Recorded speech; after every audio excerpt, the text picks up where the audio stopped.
Chris Van Hollen claims to be pro-Israel, but in fact, he is not. I'll tell you a little anecdote just to illustrate this. I was in Lebanon in the end of July of 2006, covering the war between Israel and Lebanon. I was on the Israeli side, excuse me, war with Israel.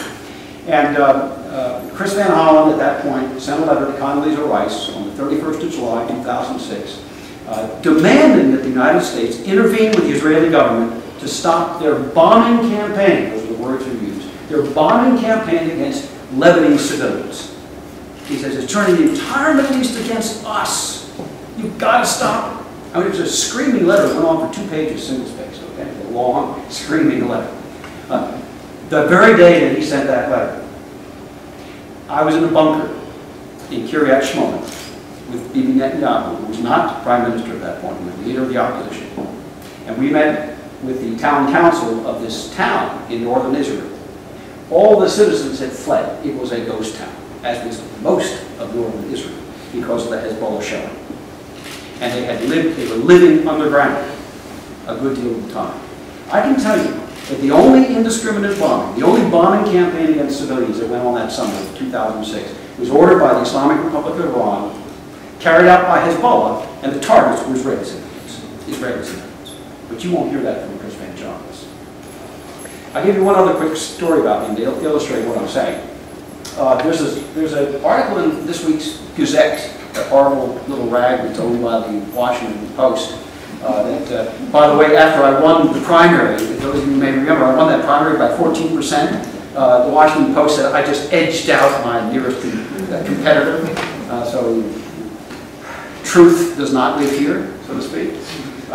They had a little article this week about Van Hollen. Starts on the front page and goes to the jump page with a picture of him in the corridor of the Longworth building with a family from Bethesda and their 12-year-old daughter who's got this horrible disease, hydrocephalitis, I think it is, and you know she's very cute looking, and the family's nice, and you know a feel-good picture. And won't you help us get more money to cure this horrible disease? We actually read down in the article, and you see, it's not actually money for research on this disease. It's money to get the message out that we need more money. In other words, it's lobbying money. They want to take your tax dollars to lobby Congress to get more money to spend on his constituents. Okay? That's the kind of thing we've got to stop. We don't need to be using federal tax dollars to lobby the federal government to spend more money. Now, he will do that for certain constituents of a certain background. He has other constituents that he will do nothing for. A number of years ago, 2004, wasn't it, Carrie? Kobe? Kobe was murdered in 2001. 2001, okay. You sure it was 2001? 2001. They relocated to Israel in 1997. Okay. So a young boy from Silver Spring named Kobe Mandel was murdered in a cave in the West Bank, brutally murdered by Palestinian terrorists, so mutilated they had to bring the family members there to actually identify him. He was out, you know, camping out, doing his Huck Finn thing at night.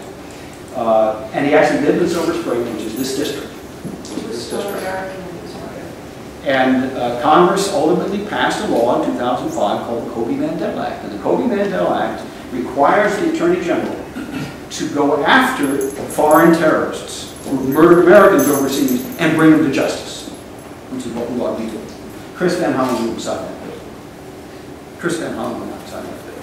Now, fast forward, earlier this year, Kobe Mandel's family and other people from the Jewish community in Silver Spring asked him to sign a letter. And they had 52 other members of Congress who signed on to this letter to the Attorney General, who's a Democrat, last time I checked. Sort of a Democrat, maybe a socialist, I don't know, but anyhow, a Democrat. And demanding that the Attorney General enforce the Kobe Mandel Act to bring Palestinian terrorists, of whom there are over 100 that we know by name, identified by name, to justice here in the United States. Chris Van Hollen not only would not sign the letter, he wouldn't even meet with the people involved. He would not deign to meet with them personally. He sent a staffer to meet with them. So this is a member of Congress who is anti-Israel while masquerading to be pro-Israel, who's voted against funding for Iron Dome, which is a missile defense system that would have really helped out the Israelis in 2006 if they had funded it, because it intercepts things like Hezbollah rockets. He's a person who speaks out of both sides of his mouth. And we have an opportunity to bring truth to Washington.